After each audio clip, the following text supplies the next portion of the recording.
Good morning to all of you. बच्चों, आज की कविता है उठो धरा के अमर सपूतों और कवि हैं द्वारिका प्रसाद माहेश्वरी। प्रस्तुत कविता में कवि के द्वारा देश के युवाओं के प्रति एक आह्वान अर्थात एक पुकार है। इसे हम एक जागरण गीत भी कह सकते हैं। आप सभी जानते हैं कि हमारा देश कई युगों तक अंग्रेजों का गुलाम रहा। अपने देश को अंग्रेजों की गुलामी से मुक्त कराने के लिए हमारे देश के नौजवानों ने, बच्चों ने, बूढ़ों ने, स्त्रियों ने, पुरुषों ने, माताओं ने, बहनों ने, हर एक ने अपना सर्वस्व बलिदान कर दिया। तब जाकर कहीं हमें यह आज़ादी मिली। इस आज़ादी को प्राप्त करने में हमारे देश के न जाने कितने देशभक्तों ने अपने प्राण खोए। माताएं विधवा हो गई, बच्चे अनाथ हो गए और बेसहारा हो गए। अंततः 15 अगस्त सन 1947 को हमें आज़ादी मिली। अतः हम सभी देशवासियों का, खास करके देश के युवाओं का बहुत बड़ा कर्तव्य है कि वह देश की आज़ादी को बनाए रखने के लिए एवं अपने देश के नवनिर्माण के लिए अपने अपने घरों से बाहर निकले और अपने कर्तव्य पथ पर आगे बढ़े। हमारे मन में किसी प्रकार की निराशा की भावना जन्म न ले, इसलिए कवि ने हमें अर्थात देश के युवाओं को उनके पूर्वजों के बारे में बताकर उन्हें गौरवान्वित किया है। कवि ने कहा है कि देश के युवा अमर सपूत हैं। कवि ने देश के युवाओं को अमर सपूत इसलिए कहा है क्योंकि भारत वह देश है जिस पर हजारों वर्षों से अत्याचार होता रहा है। उनकी मंशा यही रही है कि वे भारत को मिट्टी में मिला दें, परंतु उन्हें उनके मकसद में कभी सफलता नहीं मिली। हमने अनेक चोटें सही, घाव सहे हैं, हमने अपने प्राणों की आहुति दी, इसके बावजूद कोई हमें बर्बाद नहीं कर सका। कविता की व्याख्या। उठो धरा के अमर सपूतों, पुनः नया निर्माण करो, जन जन के जीवन में फिर से नई स्फूर्ति नव प्राण भरो।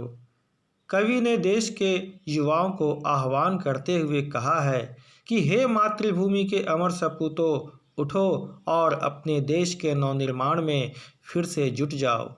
युगों युगों से गुलामी की जंजीरों में जकड़े रहने के कारण हमारे देशवासियों के मन में निराशा की भावना भर गई है। अतः अपने कर्तव्य का पालन करते हुए देशवासियों में एक बार फिर से आशा की नई किरण भर दो। उनमें एक नई स्फूर्ति अर्थात नई ताजगी एवं नया जीवन का संचार करो, जिससे हर कोई अपने देश के नवनिर्माण में जुट जाए। प्रात है, नई बात है, नई किरण है, ज्योति नई, नई उमंगे, नई तरंगे, नई आस है, सांस नई। कवि कहते हैं कि युगों की गुलामी के पश्चात आज हमें आज़ादी मिली है। आज हमारे लिए एक नई सुबह है। यह हमारे लिए नई बात है। किरण भी हमारे लिए नई है, ज्योति भी हमारे लिए नई है। आज हमारे मन में नई उमंगें हैं, नई तरंगे हैं, नई आशाएं हैं और हमारी ऊर्जा भी नई है। अर्थात आज हमारे पास वह सारी शक्तियाँ हैं जिसका उपयोग करके हम अपने देश को नया रूप प्रदान कर सकते हैं। युग युग के मुरझे सुमनों में नई नई मुस्कान भरो, उठो धरा के अमर सपूतों, पुनः नया निर्माण करो। कवि देश के युवाओं को संबोधित करते हुए कहते हैं, कि युगों से गुलामी की जंजीरों में जकड़े होने के कारण आज देशवासियों के मन में निराशा की भावना भर गई है। अतः हे मातृभूमि के अमर सपूतों, उठो और देशवासियों के मन में नवीन उत्साह का संचार करो, क्योंकि तभी हम अपने देश का फिर से नवनिर्माण कर सकते हैं। कली कली खिल रही इधर, वह फूल फूल मुस्काया है, धरती माँ की आज हो रही नई सुनहरी काया है। कवि कहते हैं कि आज़ादी की प्राप्ति के पश्चात आज ऐसा लग रहा है मानो धरती माँ सज धज कर एक नए रूप में हमारे समक्ष आ खड़ी हुई हैं। अर्थात धरती माँ की काया भी सुनहरी लग रही है। नूतन मंगलमयी ध्वनियों से गुंजित जग उद्यान करो, उठो धरा के अमर सपूतों, पुनः नया निर्माण करो। कवि देश के युवाओं को आह्वान करते हुए कहता है कि आज वह वक्त आ गया है कि हम नवीन एवं मंगलमय गीतों की ध्वनियों से समस्त प्रकृति एवं समस्त उद्यान को गुंजायमान कर दें। अतः हे भारत के अमर सपूतों, उठो, यह उचित समय है कि तुम अपने देश के नवनिर्माण में लग जाओ।